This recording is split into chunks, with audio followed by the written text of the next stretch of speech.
The thing is, people think like, oh, everything's gonna compost eventually. You know, you throw it out there, it's gonna compost. But the thing is, it decomposes. But compost in and of itself is this magical alchemy, and it needs certain ingredients to be the same. Important lesson of giving to the land before you ask it to give to you.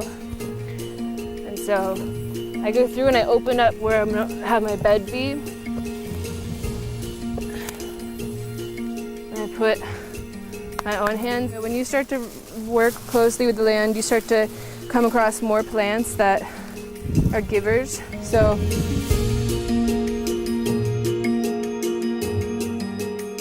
in this case, we've got our amaranth. You guys know what this one is? These three are all different. They call them dynamic accumulators. So what their purpose, the whole point of this plant, it goes down and its root system, all the things about dynamic accumulators that they have in common is that their roots are little like farmers for you.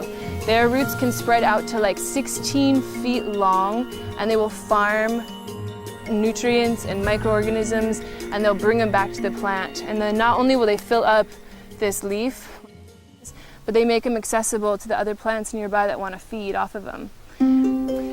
Super important plants.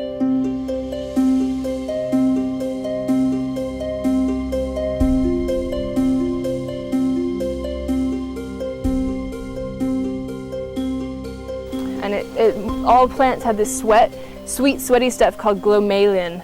And what it does is it secretes out, mycorrhiza eats that instead, and what it does is extends out and it kind of fans out, makes this like feathery fanning kind of thing, and it becomes an extension of that root system.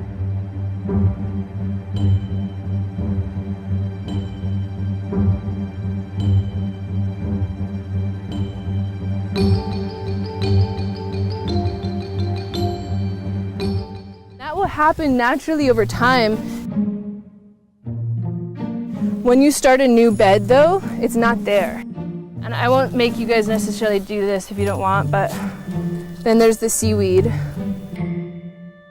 Like giving this little blessing from the sea right into our beds. And then, if everybody can take a handful of that and rip it up as small as you can. So what we're doing is we went and sourced all kinds of things that were on the island. Yeah. You know, we've got both coffee cherry, we've got amaranth, we've got comfrey leaf, seaweed. Yeah, and so we make our bed and we open up the bed, and then we're putting that inside and layering it up with compost. And so what we're doing is we're adding all this organic material in there, and it becomes this like feasting home for worms. And then soon you get more worm castings in there, and you're basically creating this ideal environment for just really healthy soil to be built. Because the main thing is, you know, your plants are only going to be as healthy as your soil. All the nutrients your plants have, they have to suck it up from the soil. And then if we're only as healthy as our plants, we're actually really only as healthy as our soil.